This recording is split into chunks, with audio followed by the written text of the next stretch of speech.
একদিন আম্মা জান আয়েশা বলেন, আল্লাহর পয়গম্বর আমার সাথে রাত্রির বেলায় ঘুমাইলেন। হঠাৎ যখন রাত্রি গভীর হয়ে গেল, আমি আয়েশা টেনশনের মধ্যে পড়ে গেলাম। আল্লাহর পয়গম্বর একসাথে দুজন ঘুমাইলাম, কিন্তু রাত্রি যখন গভীর হয়ে গেল আল্লাহর পয়গম্বর বিছানায় নাই। কোথায় গেল আল্লাহর পয়গম্বরকে আমি খুঁজতে লাগলাম। আমার নবী কই, আমার নবী কই, ওদিক ওদিক খোঁজাখুঁজি করে পাইলাম না, পাইলাম না। নবী কই, নবী কই, খুঁজতে খুঁজতে জান্নাতুল বাকিতে চলে গেলাম। জান্নাতুল বাকি হলো মদিনার একটা কবরস্থান। আম্মা জান আয়েশা বলে, এ উম্মতে মুহাম্মদী, আমি সেই জায়গার মধ্যে গিয়ে দেখি গো আল্লাহর পয়গম্বর দুটি হাত আসমানের দিকে তুইলা উম্মতের মাগফিরাতের জন্য দোয়া করে। আল্লাহর পয়গম্বর আল্লাহর কাছে দোয়া করেন, ইন তুআযিবুহুম ফাইন্নাহুম ইবাদুক ওয়া ইন তাগফির লাহুম ফাইন্নাকা আনতাল আজিজুল হাকীম। আল্লাহ, তুমি যদি আমার গুনাহগার উম্মতদের দোষ ধরে গো তাদের গুনার কারণে জাহান্নামে জ্বালাও, তুমি জ্বালাইতে পারো, কারণ তুমি তো সব ক্ষমতার অধিকারী। ইয়া রাব্বুল আলামিন, ওগো মেহেরবান আল্লাহ, তুমি যদি আমার উম্মতদের জীবনের সব গুনাহগুলি মাফ করে দাও, তাও তুমি দিতে পারো, কেননা তুমি হলে অতি ক্ষমতাবান আল্লাহ। মেহেরবানি করে গো আমার উম্মতের জীবনের সব গুনাহগুলি মাফ করে দাও। মুসলমান ভাইয়েরা আমার, সেই নবী উম্মতের চিন্তা করে উম্মতের কল্যাণের জন্য নিজের সব কিছু বিসর্জন দিয়েছেন। এমন দয়াল নবী, এমন মধুময় নবী আর কোথায় পাওয়া যাবে? সেই নবীর আদর্শ যদি আমি আর আপনি না মানতে পারি, তাহলে আমি আর আপনি অনিবার্য জাহান্নামে যাব। নবীজি কিসের জন্য নিজের মাতৃভূমি ত্যাগ করলেন? আমাদের জন্য, ইসলামের দাওয়াত দেওয়ার জন্য। ওনার নিজের আপনজনরা পর্যন্ত নবীজির শত্রু হয়ে গেল।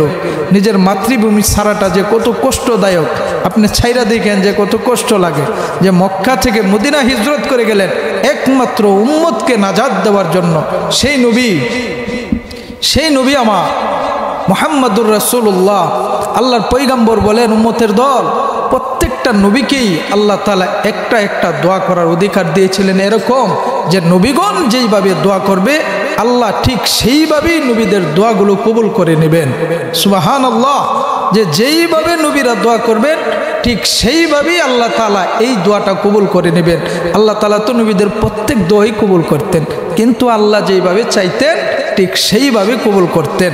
কিন্তু একটা দোয়া ছিল এরকম, যেইভাবে নবীরা করতেন ঠিক সেইভাবে আল্লাহ তাআলা এই দোয়া কবুল করতেন। আল্লাহর পয়গম্বর বলেন, প্রত্যেক নবীগণ তাদের এই দোয়াগুলো দুনিয়ার মধ্যে প্রয়োগ করে গেছেন। আমি পয়গম্বর, আমি মুহাম্মাদুর রাসূলুল্লাহ এই দোয়াটা রিজার্ভ রেখে দিলাম। সাহাবীরা প্রশ্ন করলেন, ইয়া রাসূলুল্লাহ, ইয়া হাবিবাল্লাহ, নবী গো আপনি কেন গো এই দোয়াটা রিজার্ভ রেখে দিলেন? আল্লাহর পয়গম্বর বলে, এ আমার সাহাবীরা, কিয়ামতের কঠিন ময়দানে আমার গুনাহগার উম্মতগুলি যখন জাহান্নামে সাব্যস্ত হয়ে যাবে, আটকা পড়ে যাবে, হিসাবের মধ্যে আটকা পড়ে যাবে, আল্লাহর পয়গম্বর বলেন, আমি নবী মুহাম্মাদুর রাসূলুল্লাহ আমার যেই দোয়াটা আল্লাহ তাআলা অধিকার দিয়েছিলেন, এই দোয়াটা আমি আমার গুনাহগার উম্মতদেরকে বাঁচানোর জন্য করে দেব। সুবহানাল্লাহ। এই জন্য মুসলমান ভাইরা আমার, আমরা যাতে করে আল্লাহর পয়গম্বর মুহাম্মাদুর রাসূলুল্লাহ সাল্লাল্লাহু আলাইহি ওয়াসাল্লামের প্রত্যেকটা আদর্শের উপর আমল করতে পারি, প্রত্যেকটা সুন্নতের উপর আমল করতে পারি। উম্মতে মুহাম্মদের মুক্তি মুহাম্মাদুর রাসূলুল্লাহর আদর্শের উপরই মুক্তি। মুহাম্মাদুর রাসূলুল্লাহর আদর্শ যার মধ্যে থাকবে তার দ্বারা কোনো দিন কোনো অন্যায় কাজ হতে পারে না। নবী মুহাম্মাদুর রাসূলুল্লাহ সাল্লাল্লাহু আলাইহি ওয়াসাল্লাম সর্বদা সর্বহালতে মানুষের কল্যাণ কামনা করতেন, মানুষের কল্যাণ চাইতেন, আর মানুষের কল্যাণই করে গেছেন। আনা আখিযুম বিহুজাজিকুম আনিন আনিন না, সেই নবী আমাদের কোমরে ধইরা ধইরা জাহান্নাম থেকে বাঁচাইছে। আমরা তো জাহান্নামে কিনারায় গিয়ে উপনীত হয়েছিলাম, আমরা তো জাহান্নামের পড়ার উপক্রম হয়েছিলাম, তিনি আমাদেরকে জাহান্নাম থেকে বাঁচাইলেন। সেই মুহাম্মাদুর রাসূলুল্লাহ সাল্লাল্লাহু আলাইহি ওয়াসাল্লাম, আজকে নবীকে নিয়ে ব্যঙ্গ করা হয়, নবীকে নিয়ে অনেক আজে বাজে মন্তব্য করা হয়। না, মুসলমান এটা কখনো সহ্য করতে পারবে না। যে নবী রাহমাতুল লিল আলামিন, আমার জন্য রহমত, আপনার জন্য রহমত, কাফেরের জন্য রহমত, বেঈমানের জন্য রহমত, জমিনের জন্য রহমত, আসমানের জন্য রহমত, ফেরেশতার জন্য রহমত, সেই নবী কখনো মানুষের অকল্যাণ কামনা করতে পারে না। নবী মুহাম্মাদুর রাসূলুল্লাহর আদর্শের ভিতরে ঢুকো, নবীজির আদর্শ যেই ব্যক্তি মানবে তা কখনো জাহান্নামে যেতে পারে না, তার দ্বারা কোনোদিন অন্যায় কাজ হতে পারে না। এই জন্য আমাদের সর্বহালতে সর্ব অবস্থায় নবীজির মোহাব্বত দিলের ভিতরে ধারণ করতে হবে, নবীজির মোহাব্বত দিলের ভিতরে ধারণ করতে হবে। হযরত উমর, নাম শুনেন নাই? হযরত উমর, উনি রাস্তা দিয়ে হাইটা যায়, আল্লাহর পয়গম্বরের সাথে সাক্ষাৎ। আল্লাহর পয়গম্বর জিজ্ঞাসা করলেন, উমর তুমি কি আমাকে ভালোবাসো? ইয়া রাসূলুল্লাহ, হ্যাঁ আমি আপনাকে ভালোবাসি। কেমন ভালোবাসো? অনেক ভালোবাসি। সাহাবীদের মুখে যা কথা ছিল অন্তরে তা কথা ছিল। আমাদের মুখ আর অন্তর তো মিল নাই, মুখে একটা অন্তরে থাকে আরেকটা। আল্লাহর পয়গম্বর হযরত উমরকে বলে, উমর তুমি কি তোমার নিজের জীবন থেকে আমাকে ভালোবাসতে পারো কি? আল্লাহর পয়গম্বরের সাহাবী হযরত উমর মাথাটা নিচু করে দিলেন, চিন্তা করতে লাগলেন, এখন পর্যন্ত কি আমি আমার নিজের জীবন থেকে নবীজিকে ভালোবাসতে পারলাম কি? দিল সাক্ষী দিল, না না না, এখনো তুমি নবীকে বেশি ভালোবাসতে পারো নাই। হযরত উমর মাথাটা উঁচু করে বলে, ইয়া রাসূলুল্লাহ, ওগো পয়গম্বর, এখন আমি আপনাকে আমার জীবন থেকে বেশি ভালোবাসতে পারি নাই। আল্লাহর পয়গম্বর বলে, উমর তাহলে শুনো রে, তুমি এখন পর্যন্ত পরিপূর্ণ মুমিন হতে পারো নাই, মুমিন হতে তুমি এখনো পারো নাই। উমরের মনটা ছোট হয়ে গেল। উমর এইবার মাথাটা আবার নিচু করে দিলেন। আল্লাহর পয়গম্বরকে আদবের সাথে জিজ্ঞাসা করে, নবী গো, কিভাবে পরিপূর্ণ মুমিন হওয়া যায়? আল্লাহর পয়গম্বর বলেন, লা ইউমিনু আহাদুকুম হাত্তা আকুনা আহাব্বা ইলাইহি মিন ওয়ালিদিহি ওয়া ওয়ালাদিহি ওয়ান নাসি আজমাইন।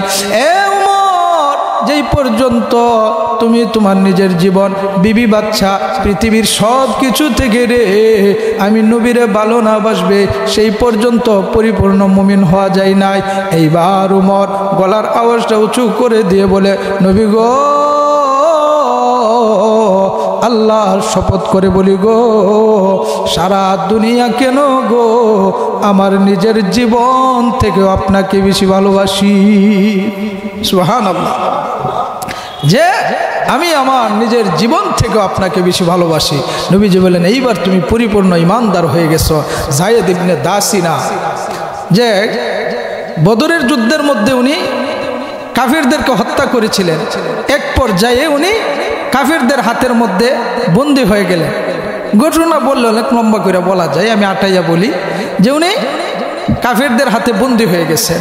বন্দী হওয়ার ফলে কাফেরদের মুশরিকদের যে সন্তানগুলো আছে, পিতা হত্যার বদলা নেবে।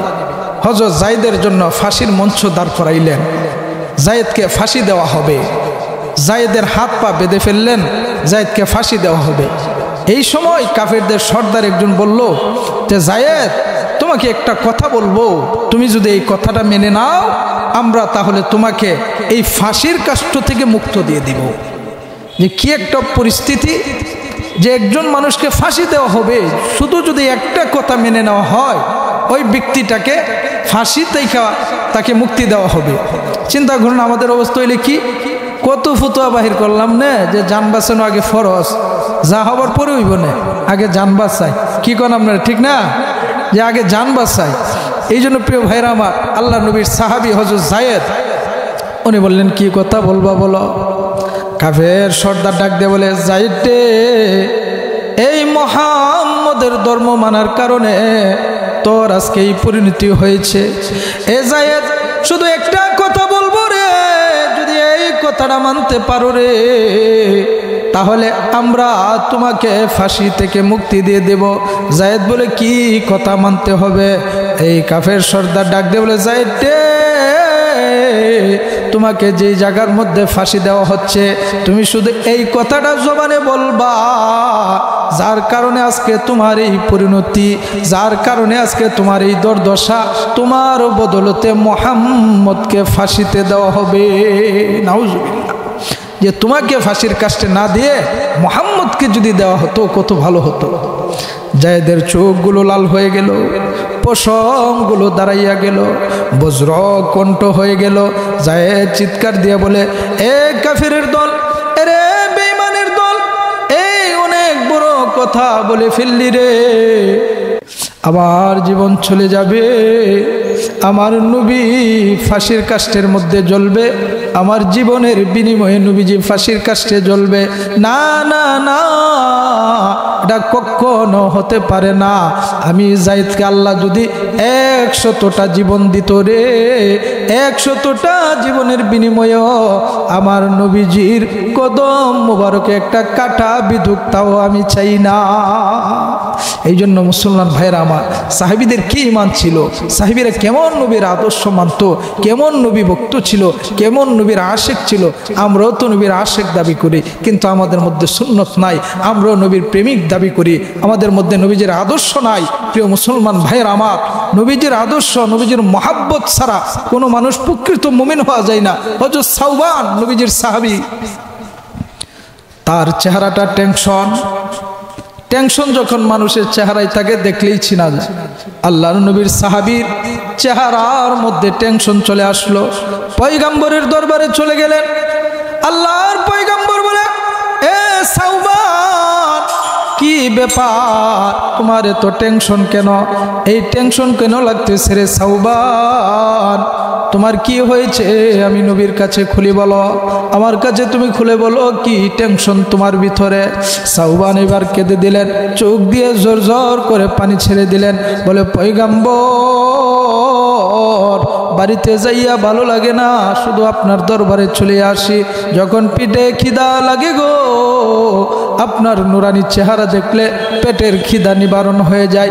ইয়া রাসূলুল্লাহ, ওগো নবীজি, আপনাকে ছাড়া এক মুহূর্ত আমি থাকতে পারি না, আপনাকে ছাড়া আমি সাওবান কখনো বাঁচতে পারবো না। নবী গো, আপনি এমন একজন ব্যক্তি গো, আপনার কথা বাড়িতে গেলেও মনে পড়ে, সফরে গেলেও মনে পড়ে, সব জায়গায় শুধু আপনার কথা মনে পড়ে। ইয়া রাসূলুল্লাহ, আমার টেনশন হলো এই জায়গাটার মধ্যে, আপনি যদি আমার আগে পৃথিবী থেকে বিদায় হয়ে যান তাহলে কেমনে গো নবীজি আমি আপনাকে ছাড়াই পৃথিবীতে বেঁচে থাকবো? আপনাকে ছাড়া আমি সাওবান কখনোই পৃথিবীতে এক মুহূর্তের জন্য বাঁচতে পারবো না। মুসলমান ভাইরা আমার, এই সাহাবীদের এই অবস্থা ছিল যে নবীর জন্য তারা নিজের জীবন বিসর্জন দিয়ে দিত। যেমন নবীজি উম্মতের জন্য নিজের জীবনের চাওয়া পাওয়া সবগুলো বিসর্জন দিয়ে দিছে, ঠিক সাহাবীরাও ঠিক নবীজির জন্য, ইসলামের জন্য নিজেদের সব কিছু বিসর্জন দিতে রাজি ছিলেন। প্রিয় ভাইরা আমার, আজ থেকে আমরা রাসূল করিম সাল্লাল্লাহু আলাইহি ওয়াসাল্লামের প্রত্যেকটা আদর্শের উপর আমল করব, প্রত্যেকটা সুন্নতের উপর আমল করব। রাসূলের আদর্শ ছাড়া কোনো মানুষ আদর্শবান হতে পারে না, রাসূলের আদর্শ ছাড়া কোনো সমাজ আদর্শবান হতে পারে না, রাসূলের আদর্শ ছাড়া কোনো দেশ আদর্শবান হতে পারে না। প্রিয় ভাইরা আমার, সাহাবীরা এরকম নজির আছে, সাহাবীদের বিভিন্ন নজির আছে সাহাবীদের, যেই নজিরগুলো আমি আর আপনি যদি, এই ইতিহাসগুলো যদি আমি আর আপনি পড়ি, আমি আর আপনি যদি জানি, তাহলে দেখবেন আমাদের নিজেদের জীবন উজালা হয়ে যাবে, নিজেদের জীবন সুন্দর হয়ে যাবে। মহান আল্লাহ পাক যেন আমাদেরকে রাসূলের প্রত্যেকটা সুন্নতের উপর আমল করার তৌফিক দেন।